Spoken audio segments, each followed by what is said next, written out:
Right. Let's slow this down. Today, I am looking at Perplexity AI, and I want to start with a question. How many times have you typed a question into a search engine, got a page of links back, clicked a few of them, read through lots of information, and still not found a clear answer to what you were actually asking? That is exactly the kind of problem Perplexity AI is designed to help with. Instead of just giving you a list of links and leaving you to do all the reading, it goes out, reads those pages for you, and then gives you a clear, direct answer to your question. It also includes the sources, so you can easily verify the information in the response. In this video, I'm going to show you how to sign up, run your first search, understand the main buttons and menus, and help you decide whether the free version is enough or if the paid plan might be worth it for you. We'll also look at how Perplexity is different from Google, Bing, or ChatGPT, so you can see where it might fit into your own day-to-day life. And I have a bonus section at the end of this video where I'll show you how to get Perplexity on your phone, both Android and iPhone, so you can use it on the go. Before we dive in, I've put together a free one-page quick reference guide for Perplexity AI that you can download. The link is in the description below. Right, so here we are at perplexity.ai. And the first thing you'll probably notice is how clean and simple this looks. No busy menus, just a search bar asking what you'd like to know. I'm going to click Sign Up in the bottom right corner using the Continue with Email option. Type in your email in the box provided, then click Continue with Email. From here, you will be taken to a new page with the words, Check your email. A temporary sign-in link has been sent to your email. Go to your email, find the link Perplexity sent you, copy it, then come back to this page and paste it in. And we're in. No credit card, no complicated setup, and no tutorial to sit through, just a clean interface and a search bar ready to go. Just a quick note. On the initial sign-up page, you can also use the Continue with Google option, which lets you sign in with your existing Google account. In this walkthrough, I'm using the Continue with Email option because it's simple and lets you start your first searches straight away from the link in your inbox. The free plan gives you a generous number of searches each day. For most people who are just starting out, that is more than enough to try it out. Let's go ahead and use it together. Before we ask our first question, I want to very quickly show you the layout, just so this screen feels less overwhelming. On the top left-hand side, you'll see a simple list of options: New, Computer, Spaces, Customize, and History. The button New simply starts a brand new conversation from scratch, like opening a fresh page in a notebook. If your conversation starts to feel messy or you've gone off on a tangent, you can click the New button to open a fresh chat and ask your question again from scratch. The next button is called Computer. Computer is the part of Perplexity that works directly with files on your device, not just typed questions. You can give it a PDF or Word document and ask it to summarize key points, pull out action items, or rewrite sections in simpler language. Spaces are like little folders where you can save useful answers, resources, or ongoing projects. Think of them as organized notebooks inside Perplexity. You don't need to use Spaces on day one, but they're handy later when you want to keep your research tidy. The Customize section lets you adjust how Perplexity shows up. Things like what you see on the home screen and a few personal preferences. You can safely leave it as it is for now and come back to it later. History is simply a list of your previous conversations. Anytime you want to revisit something you asked earlier, just click on it, and the whole conversation will reopen. If you ever feel like this panel on the left takes up too much space, look for the small collapse bar panel icon at the top right of the sidebar. Clicking it will collapse the panel so you can focus on the conversation, and clicking it again will bring the panel back.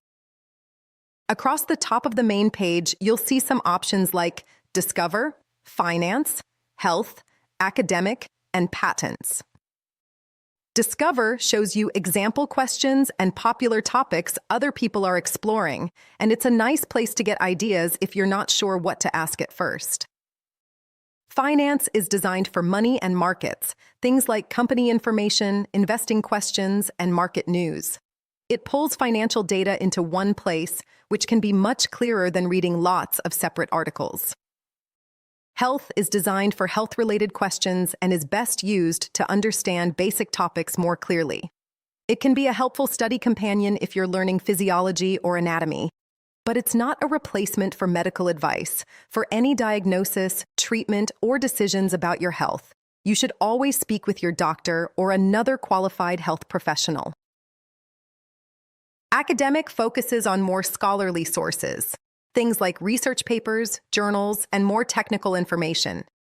Again, if you're studying or you just like to see where information came from in the scientific world, this can be very helpful.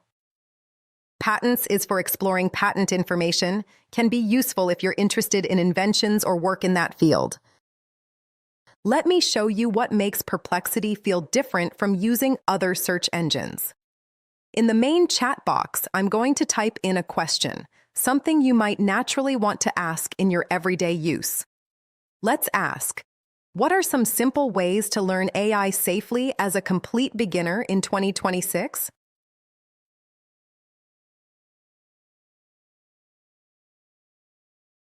Now I'll press enter, and we'll just give it a moment to think.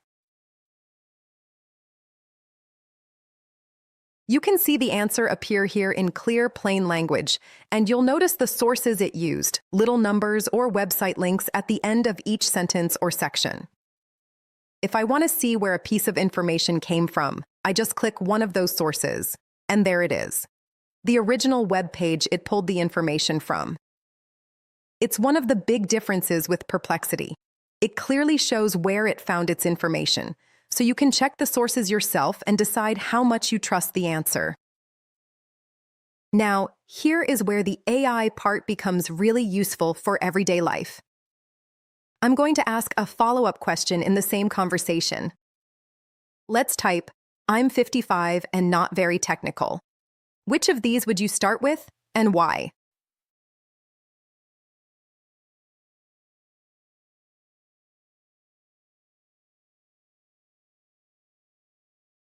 You'll see it builds directly on the first answer, remembering what we were talking about and tailor suggestions accordingly, in this case, being 55 and not very technical. That conversational, context-aware behavior is the AI layer that makes Perplexity especially helpful for ongoing research. On the left of the screen, you'll see your profile, your picture, name, or email address. When you click on that, a smaller window pops up with a few options. When you click on the first option, All Settings, a bigger, full-screen window will pop up. At the top of this pop-up, you'll see your full name, your username, and your email address. That simply tells you which account you're currently signed into. Under that, you'll see your subscription status. It will say Free or Pro, depending on your plan. If you're curious about the different plans, click View Details to compare what's included in Free, Pro, Education Pro, Max, and the Enterprise options for organizations. For just getting started, the free plan is more than enough. Below that, you may see Pro Discord, an extra option related to community and integrations. If that means nothing to you right now, you can safely ignore it. Further down, you'll see a small System heading, and under that, Support. If you ever get stuck or something doesn't seem to be working, this is where you can contact Perplexity's support team and read official help articles. Below that, you'll see a line that says, You are signed in as, followed by your email or username with an option to sign out. That simply logs you out of this device. There's also an option to sign out of all sessions. That means signing out of every device where you're currently logged in. For example, your laptop, your work computer, and your phone, all at once. This can be useful if you've lost a device or used Perplexity on a shared computer and want to make sure you're fully logged out everywhere. Finally, there is a Delete Account option. It permanently deletes your Perplexity account and removes your data according to their policies. Only use this if you are absolutely sure you no longer want to use the service. Now we go back to the left-hand side navigation menu, and under the heading Settings, you'll see Preferences. In Preferences, you can change how Perplexity looks by choosing a light, dark, or system theme. This simply adjusts the interface to be lighter, darker, or match your device's own theme. In Preferences, you can change the answer font style. It doesn't change the content, just the appearance, so you can choose whatever feels easiest on your eyes. You can also set your interface language and your preferred response language, so you can use Perplexity in one language and have it answer in another if that's more comfortable for you. There's an option for auto-suggest. When this is on, Perplexity will suggest ways to complete or improve your questions as you type. Some people find this helpful. Others prefer to turn it off. You can experiment and see what feels less distracting. Keyboard shortcut hints show small reminders of keys that can speed things up. Beginners can ignore these at first. Artificial intelligence offers options like image generation model, video generation model, and AI data retention. Image generation model and video generation model let you choose which AI creates your pictures or videos. Different models have different styles, so beginners can just keep the defaults and explore options later. Next, on the left sidebar, you'll see Personalization. Here you can optionally add things like your occupation and company name. This helps Perplexity give answers that are slightly more tailored to your work context, but it's completely optional. You can leave these blank if you prefer. You'll also see Custom Instructions. This is where you can tell Perplexity how you like it to respond, for example, to keep answers short or to use simpler language. These are powerful tweaks, but as a brand new user, you don't need to touch them right away. You can always come back and experiment later. There's an option to share your location, so Perplexity can give more relevant local information, for example, news or time zone-aware suggestions. If you're uncomfortable with that, you can switch it off. Below that, you'll see response preferences like response length, headers and lists, and memory. Response length lets you choose whether you generally want shorter answers, medium detail, or longer explanations.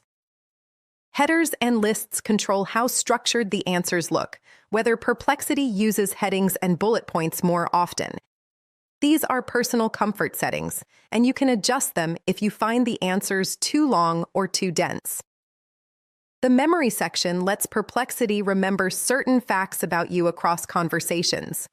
For example, your job role or ongoing projects, so it can be more helpful over time.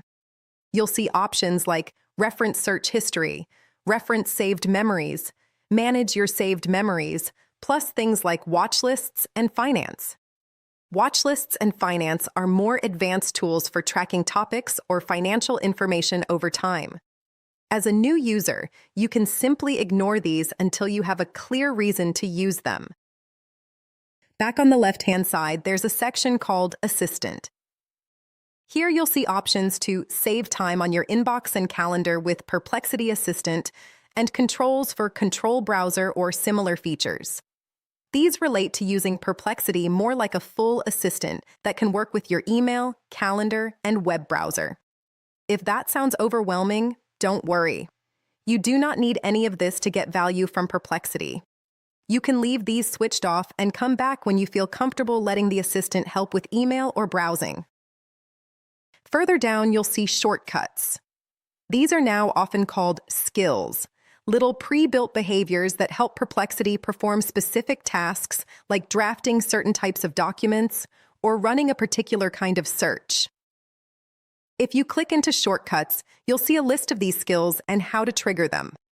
This is more of an advanced feature, so beginners can just remember that it exists and explore it later when they feel curious. Next on the left is Notifications. Here you can create a scheduled search. That means asking Perplexity to run a particular search at a regular time, for example, every morning or once a week, and send you an update. You'll see tiles or blocks with names like News Digest, Market Forecast, Tech Insights, Science Explorer, Sports Roundup, and Entertainment Weekly. These are ready-made scheduled searches you can turn on if you want regular summaries in those areas. If that feels like too much at first, you can leave them all off. Further down, under Email Settings, you'll see options to receive emails about deep research and file creation, computer tasks, scheduled tasks, shared threads, and shared files.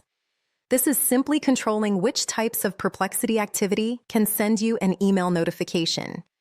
You can switch these on or off depending on how full you want your inbox to be. There is also a web push section, which controls whether your browser can show pop-up notifications from Perplexity, and a deep research area related to more advanced research features. Again, these are useful once you're more comfortable, but not essential on day one. Going back to the left sidebar, under Notifications, you'll also see a section called Computer. This controls alerts for things Perplexity's computer is doing for you in the background, for example, longer-running tasks that work with your files, or more complex research jobs.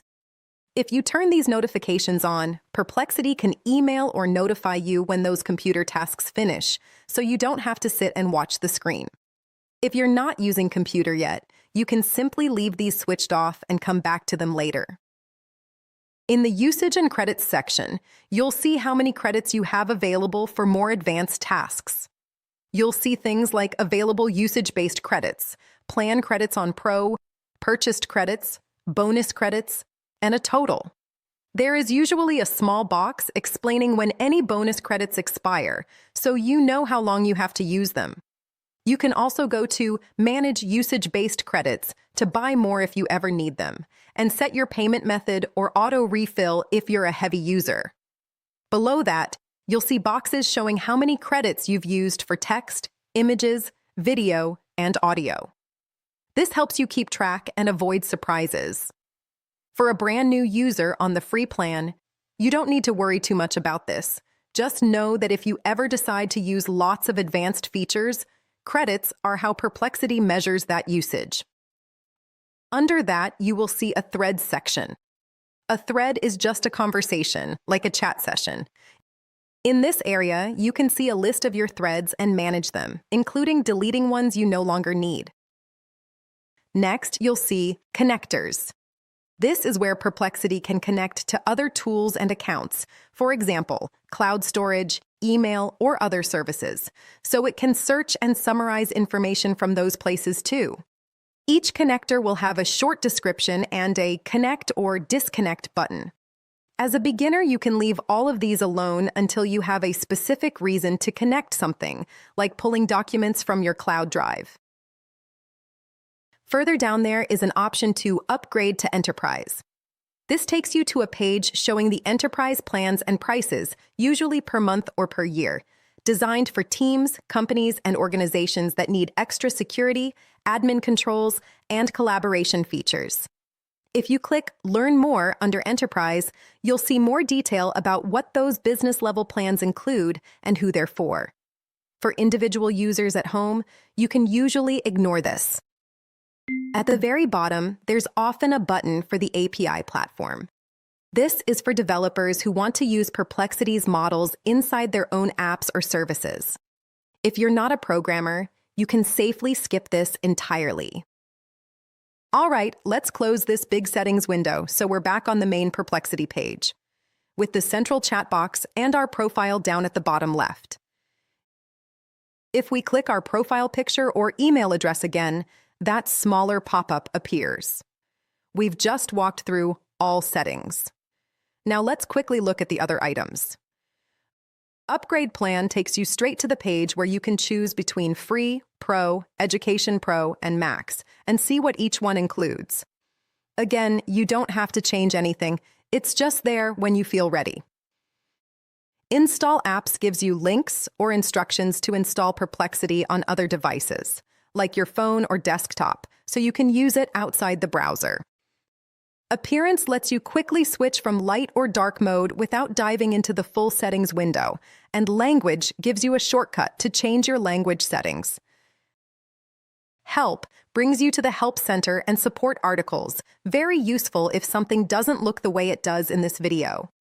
And Sign Out logs you out of this device. If you're on a shared computer, it's a good habit to sign out when you're done.